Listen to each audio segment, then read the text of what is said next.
Under the orders I signed today, we will also be designating the cartels as foreign terrorist organizations. 6:45 a.m., Chicago. A bitter wind cut through the city's South Side industrial district, where warehouses sat cloaked in darkness. Moments earlier, FBI tactical teams had surrounded one of the most fortified cartel safe houses ever discovered on U.S. soil. No lights, no movement, just the hum of diesel engines idling in the cold and the faint glint of flashlights dancing off frozen asphalt. For months, intelligence analysts had tracked one name. A ghost whispered through encrypted chats, freight manifests, and cartel ledgers. And now, that ghost was inside. At 6:47 a.m., a single word came through the radio. Execute. Then, the silence broke. Steel doors blown open, flashbangs burst like lightning in the dark. Agents flooded the compound. Screams, gunfire. Chaos compressed into seconds. When the smoke cleared, the silence returned, heavier this time. Within minutes, the entire compound was secured. On site, they found what looked like a small war zone. Mountains of weapons, millions in hard drugs, stacks of ledgers, encrypted laptops, chemical drums still warm from recent use. And yet, even among all that destruction, one detail stood out. The precision. Nothing here was random. Every crate labeled, every rifle tagged, every drum cataloged like it belonged to a legitimate business. This wasn't chaos. This was management. And at the center of it all, every lead, every fingerprint, every coded transfer pointed to one name, Martha Alicia Mendez Aguilar. To the underworld, she was La Diabla, the Devil Lady, a name that carried both fear and fascination from Mexico City to the American Midwest. To law enforcement, she was something worse, the ghost who built an empire no one saw coming. Because while most cartels fought for blood and territory, she built hers through silence, logistics, and the perfect illusion of invisibility. She wasn't just another trafficker. She was a strategist, a woman who turned chaos into commerce. Her rise began quietly, deep inside the shadows of Jalisco, Mexico. Back then, the CJNG, the Jalisco New Generation Cartel, was little more than an enforcer arm, a splinter of the collapsing Sinaloa network. But while others fought for power with bullets, she watched. And she learned.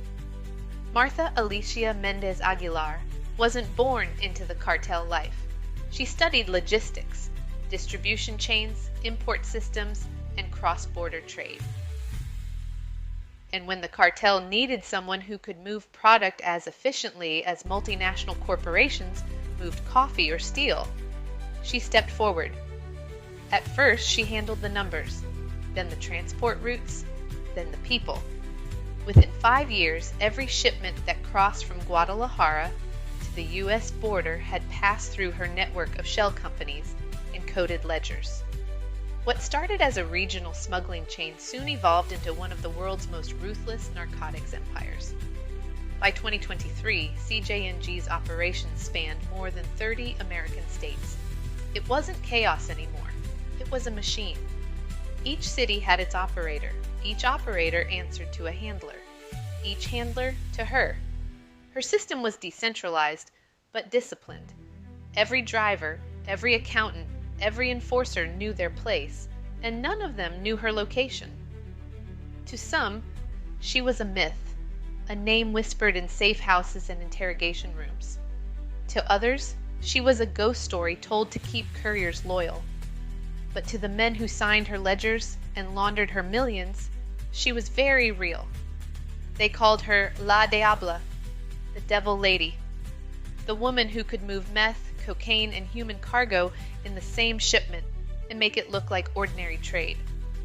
2 trades, 1 network, drugs and something darker, hidden beneath the noise of international commerce, protected by layers of shell firms, falsified customs records, and fear.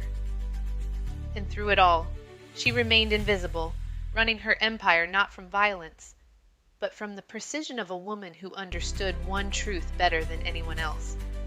Power doesn't come from what people see. It comes from what they never notice at all. For years, her routes looked like any other freight operation, legitimate cargo moving under the cover of trade. But buried inside those shipments was a secret far more sinister. Homeland Security analysts began calling it a dual-purpose infrastructure. One system, two operations, both running in parallel, both nearly undetectable. The first was obvious: narcotics, crystal meth, fentanyl, and cocaine, sealed inside drums of chemicals, sacks of industrial salt, even pallets of fertilizer. Each batch marked with coded signatures, tiny letters, numbers, or colored tape identifying the destination cell. But the second trade was something darker. Under the same routes that moved meth, something else was crossing borders: human organs. According to sealed bilateral reports, cartel medics in Ciudad Juarez and Guadalajara were performing underground surgeries.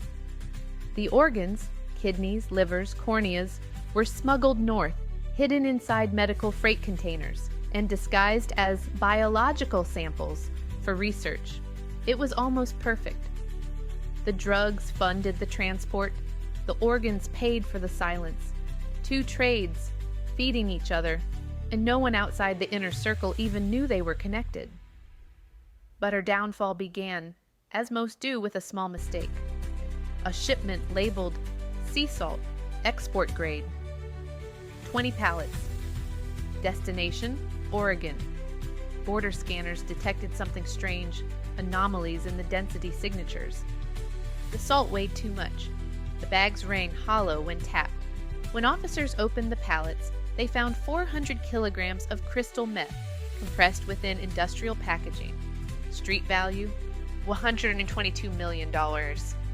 It was the first time investigators saw her system up close. The blending of legal commerce and organized crime, industrial shipping turned into narcotics pipelines. And in that moment, one thing became clear. La Diabla wasn't just running a cartel. She was running a corporation of crime. For years, her routes looked like any other freight operation, legitimate cargo moving under the cover of trade. But buried inside those shipments was a secret far more sinister. Homeland Security analysts began calling it a dual-purpose infrastructure. One system, two operations, both running in parallel, both nearly undetectable. The first was obvious: narcotics, crystal meth, fentanyl, and cocaine, sealed inside drums of chemicals, sacks of industrial salt, even pallets of fertilizer. Each batch marked with coded signatures, tiny letters, numbers, or colored tape identifying the destination cell. But the second trade was something darker. Under the same routes that moved meth, something else was crossing borders: human organs. According to sealed bilateral reports, cartel medics in Ciudad Juarez and Guadalajara were performing underground surgeries. The organs, kidneys, livers, corneas, were smuggled north, hidden inside medical freight containers, and disguised as biological samples for research. It was almost perfect. The drugs funded the transport. The organs paid for the silence. Two trades feeding each other, and no one outside the inner circle even knew they were connected. But her downfall began, as most do, with a small mistake. A shipment labeled sea salt, export grade. 20 pallets. Destination, Oregon. Border scanners detected something strange, anomalies in the density signatures. The salt weighed too much. The bags rang hollow when tapped. When officers opened the pallets, they found 400 kilograms of crystal meth compressed within industrial packaging.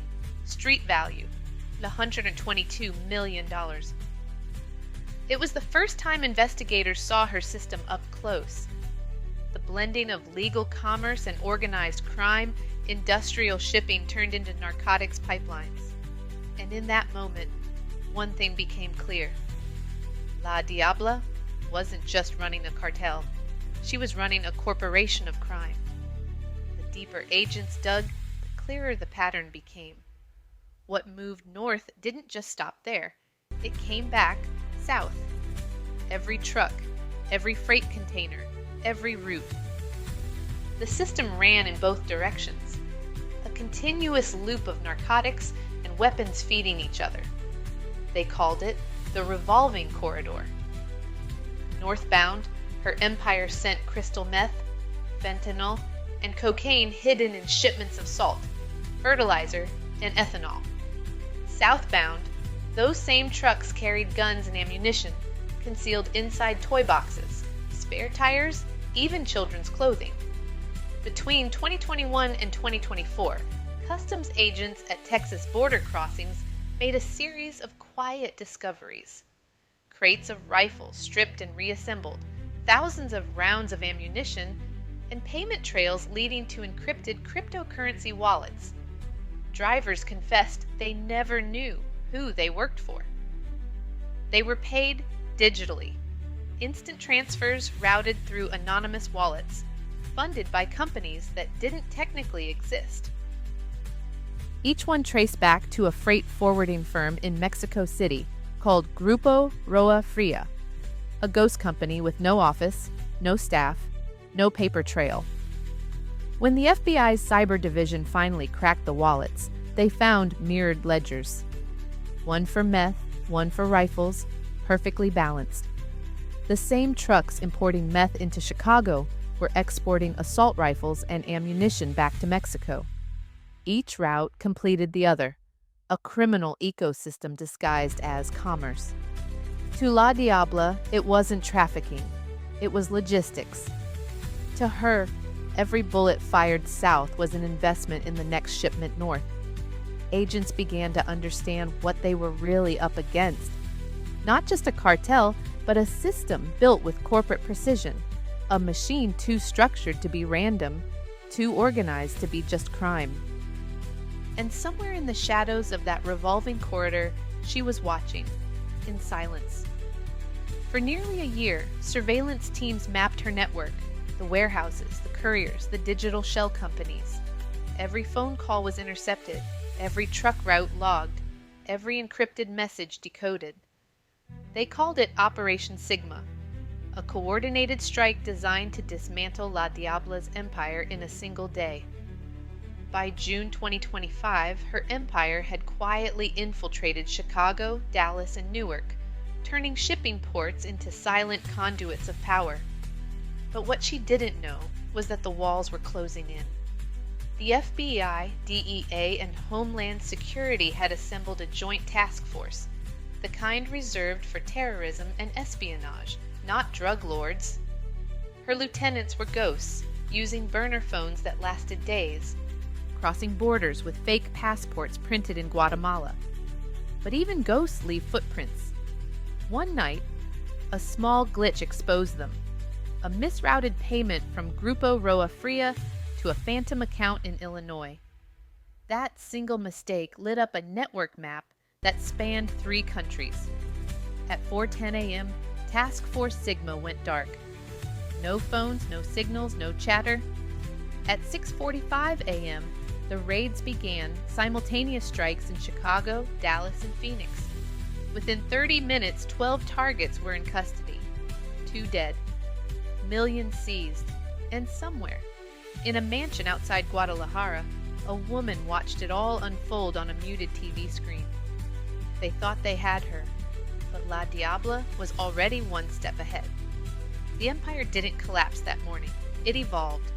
Because while the task force celebrated a victory, a new shipment was already crossing the border under a new name, following a new route. And in that moment, agents realized you can't kill a ghost. You can only chase her shadow. Weeks passed. Interrogations filled the headlines. Agencies called it a historic win. But behind closed doors, the celebration faded quickly. For every warehouse seized, another appeared. For every courier arrested, a new one emerged, nameless, faceless, untraceable. The deeper they dug, the more they realized the truth. La Diabla had never built an empire of people. She'd built an empire of systems, an invisible machine that could run without her. When agents stormed her compound, they found her phone still warm, calls ending seconds before the breach, her private jet gone, her accounts drained, her presence erased. Some say she fled to Europe. Others whisper she vanished into the jungles of Chiapas under a new identity. But no one knows for sure. What remained was the silence, a void that still moves drugs, money, and lives across continents. To law enforcement, she was a fugitive. To her people, she was a legend. And to the world she left behind, she was a mirror. A reflection of how power truly works in the shadows, silent, systematic, and never really gone. They called her La Diabla, but history will call her something else, the Queen of Shadows.